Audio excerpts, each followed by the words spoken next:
What happens if you have a family of bigots or a family of individuals that hold political views that might be deemed racist or unfortunate? Well, Aubrey Perry, who is an American-born individual now living in Australia, says that when she grew up, she noticed that her parents had some points of views that she disagreed with. For instance, she said that her parents would use words like greaseball, wetback, spick, or beaner when referring to Mexicans, but she never really pushed back against those things. Well, now she's saying that she doesn't want to enable her parents anymore, and she put them on blast in one of the most interesting ways imaginable. Now, the Melbourne-based artist and writer found her mother's name when she was scanning through the list looking for white supremacist William Johnson Perry, and then Perry saw her mother's name listed alongside white supremacists as well as an Islamophobic pastor and was horrified. So she then finds out that her mom is a fan of Trump, she's supporting Trump, and she's posting all sorts of racist memes on her Facebook page. And she found that particularly alarming because her mom teaches English as a second language to college students. So she was like, how can I have my mom be this xenophobic, this hateful, and then work with these college students like this? Well, and by the way, a lot of times people who came from outside the country, so the very people that she's privately insulting, she goes to teach. Yes, exactly. That's how she makes her money. So Aubrey writes about this in the Sydney Morning Herald. And she says, hateful memes, ugly language, and appearance-based attacks targeted at Hillary Clinton stacked up. And not just hateful, but off-topic and malicious, calling Hillary ugly, old, and screechy, an unlikable old bag. The woman card stinks, my mother wrote. My mother, a college instructor, she should know better. She's no internet troll, is she? Is she? Now, she wrote to her mom and said that your Twitter feed makes me disappointed and embarrassed of you as a person, a supposed critical thinker, and my mother, shocked. Now, what she decided to do next is kind of interesting. She took screen grabs of all the hideous things her parents post online on their social media accounts and put them in a public forum so everyone can see. And the reasoning behind that was, I don't want to enable my parents to be like this anymore. I want to call them out. I want to change their behavior. I want them to possibly change their point of view. And unfortunately, that would never happen if you approach it from that perspective. But it does bring up an interesting question. When you exist in a family of hateful people, how do you start a conversation or how do you change that rhetoric? Is there even a way to do that? So, no one's a winner in this story, if you ask me. And then she later cut off access to her kids for her mom and dad's, the grandparents, obviously. Yeah. So I really don't like the way any of this went down. And I think she's right about one thing. So I think she should have challenged her parents much earlier on, which is really her main thesis. And that I agree with. And so to answer your question, Anna, I think you do it by engaging in that conversation. And, you know, I talk a lot on the show, and so do you, about changing culture. And culture is very, very important. Maybe the most important and powerful thing there is. And so we have some obligation to change the culture in a positive way on a macro scale. But you should also do it inside your home, right? If you have a family member calling people, you know, greasebacks and wetbacks or whatever, greaseballs, wetbacks and stuff, say, hey, you know, that's not cool. And say, look, I got a friend who's XYZ, right?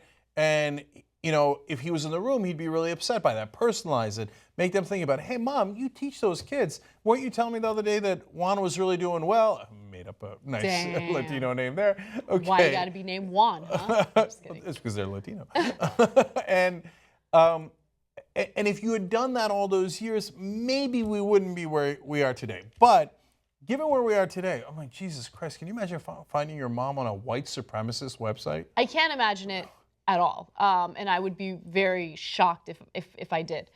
Mortified. Yeah. On the other hand, what's the need to put your parents on blast in public? Yeah. I don't see how that's productive. And then cutting off the access to the kids, to me, is nuclear, right? Now, I think they made a good decision. Hold on. This is a case where it might be justified to go nuclear because I don't want my kids hearing that kind of racist talk and then getting influenced by that, and then they grow up in that culture. So I get it, but I just wish that there was 1,000 other efforts done before you went nuclear publicly and you went nuclear within the family, saying you're not going to get to see your grandkids anymore. Yeah, look, I don't know. Actually, I do know. I wouldn't post screenshots of terrible things my parents have done and post it all over the internet. But if my parents were like her parents and I had a child, I certainly would not allow my child to be around them. I just wouldn't, right? I think that that kind of toxic environment is dangerous, and it basically takes the country back from all the progress we've made when it comes to, you know, accepting one another, loving one another. I want my child to be smarter than that, right? At the same time, I think that the best way to change culture, honestly, is to rebel when you're young. And it's hard because you definitely face a lot of consequences for doing that. Like, I'll give you examples, specific examples in my context. Growing up, I was in a very traditional Armenian household, right? My parents are not hateful in any way, but because of what Armenians have experienced, you know, in the past, like, they wanted me to date Armenian guys, to marry an Armenian guy, keep it in the culture. You need to have Armenian babies, you know, we got to keep our culture alive. I don't like Armenian guys. It's not that I don't like them. I'm not. You didn't happen to meet an Armenian guy that you liked. I just did it, yeah. And I went for Latino guys because that's the community that I grew around, and I love the culture and I was attracted to it. And so as a result, I've always dated Latino guys. And at first there was a lot of pushback from my parents.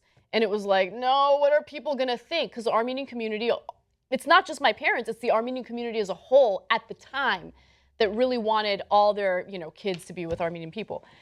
Anyway, I was like, I don't care what the community says. I care about my life and I care about being happy. And I want to fall in love with someone and marry them and not have to worry about, you know, outside influences, you know, changing my opinion or making decisions for me. And sure enough, slowly but surely, my parents became a lot more open-minded. And the first thing I said to them was, hey, you came to Los Angeles, one of the most diverse places in the United States. If you didn't want me to be with anything other than Armenians, you made a bad decision. Yeah. You know? My dad has become a lot more liberal throughout his life. And he was never a bad guy. He was never, I mean, look, maybe I was a bad guy too. I was a liberal Republican, right, at the time, as my dad was. But from time to time, he'd look around New York City and he'd say, last days of Pompeii, right? And he'd have that kind of attitude, which he doesn't have at all anymore.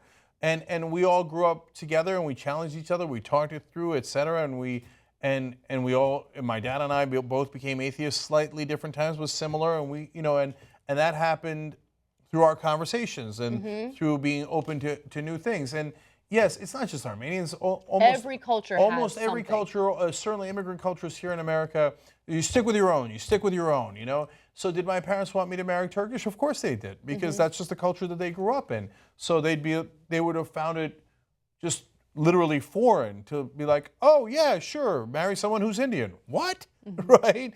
But I dated girls who were, first Katie, was my high school sweetheart, was, you know, super white. That's a funny way of putting it, but Irish, German, French, everything, right? And then an Argentinian girl, and then a South Asian Indian girl, and then Venezuelan, and then Jamaican. And Damn, you've been all over the globe. And then Chinese. And so, by the way, there's a reason for that. My culture was not a Turkish culture. It was first and second generation immigrant in America culture. That's how I grew up. So in East Brunswick, New Jersey, where I grew up, everybody was either Indian or Chinese or Jewish or whatever, right? And so that was the group that I knew, right? And so, you know, and then, by the way, there was 1,000 other nationalities and races and religions that I dated. Thank God, okay? And eventually my parents were like, oh, I get it. Yeah. Yeah, we live in a different country. And so they love my wife now, who's Chinese. And so that's how we grow together, and that's how we get to a better place. But that's gradual, and no one meant any harm by any of that, right? So when it gets to this place and then you make it public, it's just a little ugly, and I wish that it had gone in a better route.